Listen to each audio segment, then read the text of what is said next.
Caracas, August 27, 2025.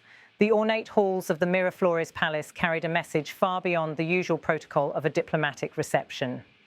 On this day, Venezuelan President Nicolás Maduro welcomed the newly appointed ambassador of the Republic of Azerbaijan, Ruslan Durazagayev. But alongside handshakes and formalities came sharp words aimed squarely at Washington. Before the gathered diplomats and media, Maduro accused the United States of what he called gunboat diplomacy. His remarks were triggered by reports that a US nuclear-powered submarine had entered the southern Caribbean. According to Maduro, this was not just a military maneuver. It was, in his words, a violation of the Treaty of Tlatelolco, the regional accord prohibiting nuclear weapons in Latin America and the Caribbean.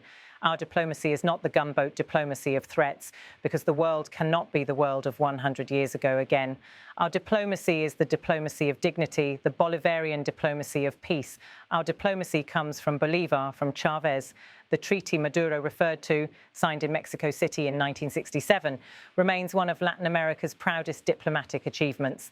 It created the world's first nuclear weapons-free zone in a densely populated region, binding signatories from Mexico to Argentina. For Venezuela, invoking this treaty was a deliberate appeal to international law, positioning Caracas as the defender of peace against what it described as US provocation. The US Navy's recent deployments are at the center of the dispute. Officials confirmed the presence of the USS Lake Erie, a guided missile cruiser, and the USS Newport News, a nuclear-powered fast-attack submarine. Both are part of a broader military push authorized by President Donald Trump, aimed at tackling threats from Latin American drug cartels and enhancing border security in the South.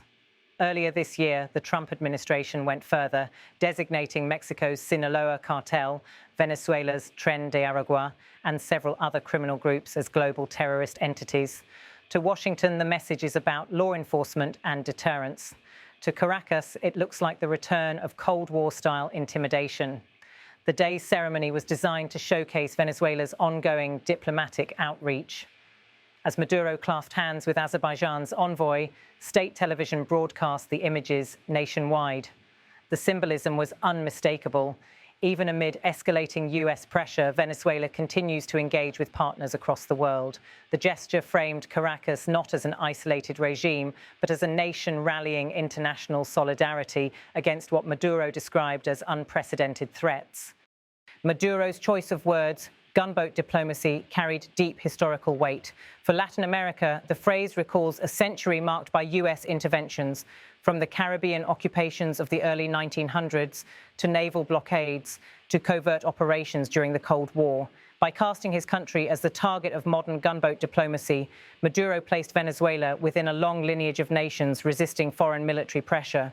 Regional governments have not all echoed Maduro's sharp tone, but the issue has stirred unease. Many Latin American countries, regardless of ideology, remain sensitive to the presence of nuclear-capable assets so close to their shores. At the heart of Maduro's speech lay a crafted contrast. On one side, US ships with the power to strike at will. On the other, Venezuela portraying itself as the guardian of peace and sovereignty.